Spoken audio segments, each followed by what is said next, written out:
Welcome back. Today, anti-Israel protests spreading around the nation. Columbia University in New York is the epicenter of growing students' dissent against the war in Gaza. That's right. Encampments have since been formed by students at other universities, including NYU, Yale, Harvard, Southern California, in Los Angeles, and much more. We're going to bring in our guest now, spokesperson for Israeli Prime Minister Benjamin Netanyahu, Tal Heinrich. Tal, great to have you with us here. You know, it's just crazy watching how the anti-Semitism that I know has been latent for many, many years is just exploding now here in the United States. Just want to get your reaction to that, because I know you spend a lot of time here in the United States and, of course, also in Israel.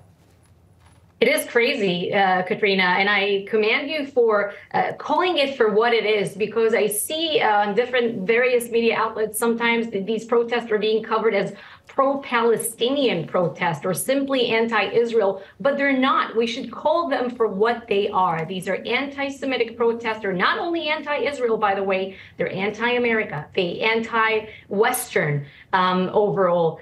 You know, they're definitely not just against us. If you listen to what these people say, you listen to what they reply to reporters, by the way, when they ask them simple questions about the conflict, revealing their hollowness, their historical, their moral, their logical hollowness. It's simply, really, it's mind-boggling. Sometimes they're holding signs which they have no clue what these signs say. Pictures of Palestinian terrorists, and they don't even know what the person in their sign did.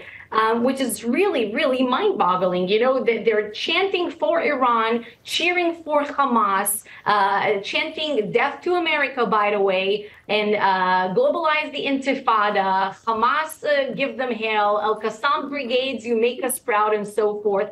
And on the other side, you see the pro-Israel students singing God bless America. So there you have it. On one side, the death to America crowd, and on the other side, you have the God bless America side, which, you know, picking sides should be a no-brainer to anyone. And by the way, these protesters that you're now showing, they don't care about Palestinians. And why? Because if they really cared about Palestinian lives, they would have called on Hamas to surrender. They would have called on them to release the hostages, to free Gaza of Hamas. But no, they're not doing it. What are they calling for? More Jewish, more Israeli blood.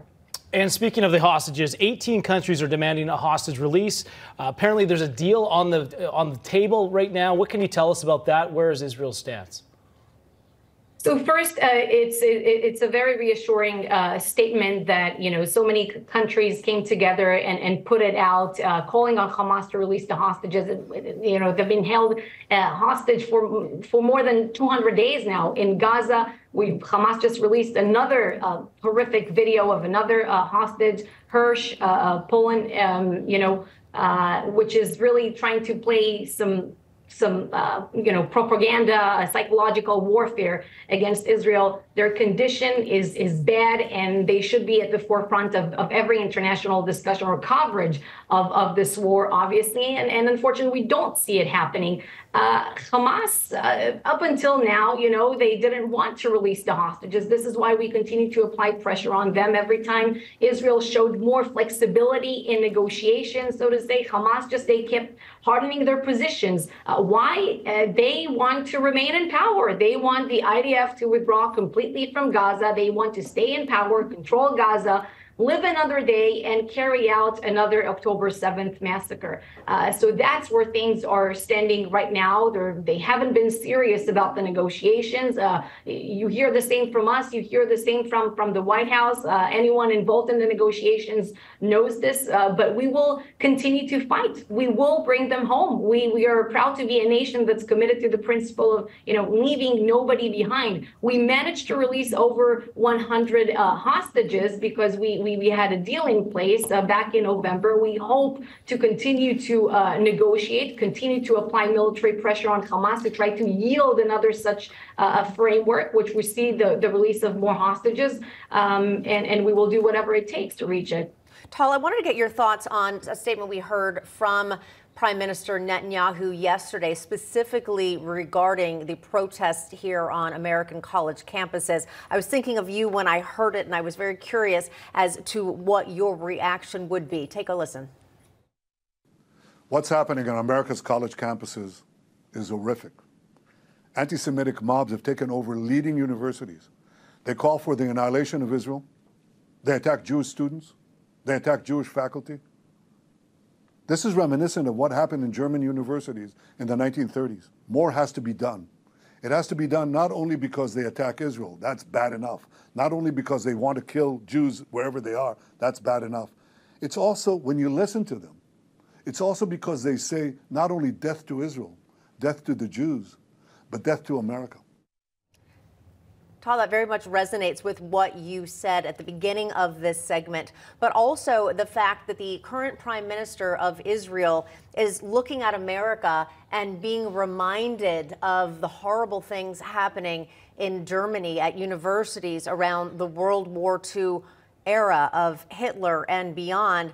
That seems to indicate that things are way worse than we even imagine. Things are indeed bad, but of course, these images that you're now showing are not reflective of the American people. We see it, we receive the support, we receive the love. We know that the overwhelming majority of the American people supports Israel.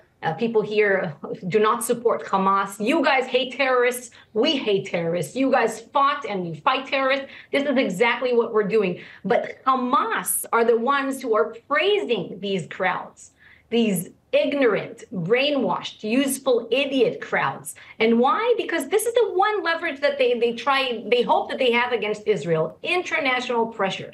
Hamas hopes that there are enough stupid people out there that will apply pressure on Israel in a way that their leaders would just be able to sit back and let them do the work for them. That there will be enough international pressure on Israel to make Israel stop the war, and again, let Hamas live another day to carry out another October 7th massacre. This is why Hamas likes to see these images. All right.